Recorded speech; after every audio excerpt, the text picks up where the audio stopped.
Ассалаумалейкум баршаңызға, сіздермен бірге Ақниет. Бүгін сіздермен осындай панкейк пісіретін боламыз. Маған тіркеліп қоңыраушаны басып қойсаңыздар, мендегі видеоларды алғаш өзіңіз көретін боласыз. Ең алдымен жұмыртқаларымызды ағы мен сарысынан ажыратып аламыз. Және міндетті түрде ыдысымыздың іші құрғақ болу керек. Одан соң қантымызды екі ыдысымызға осылай бөліп алып саламыз. Жұмыртқамыздың сарысына сұйық майымызды саламыз және миксермен жақсылап араластырып алатын боламыз. Келесі ұнымызды салып аламыз. Одан соң қобдатқышымызды сосын барлығын жақсылап тұрып араластырып алатын боламыз.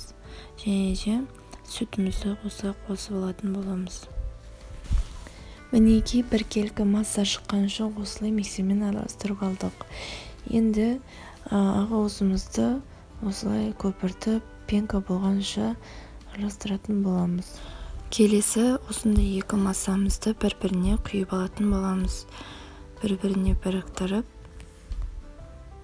араластыратын кезде осылай астыдан үстіге қарай араластыратын боламыз. Мінекей осындай масса шығу керек. Табамызды осылайынан майлап алатын боламыз. Қызып тұрған табамыздың үстіне осылайынан құйып шығатын боламыз.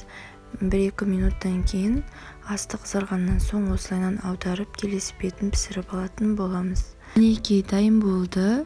Видеода көріп тұрғандарыңыздай өте жұмсақ болып шықты. Ортасы да толықтай пісті. Ас болсын.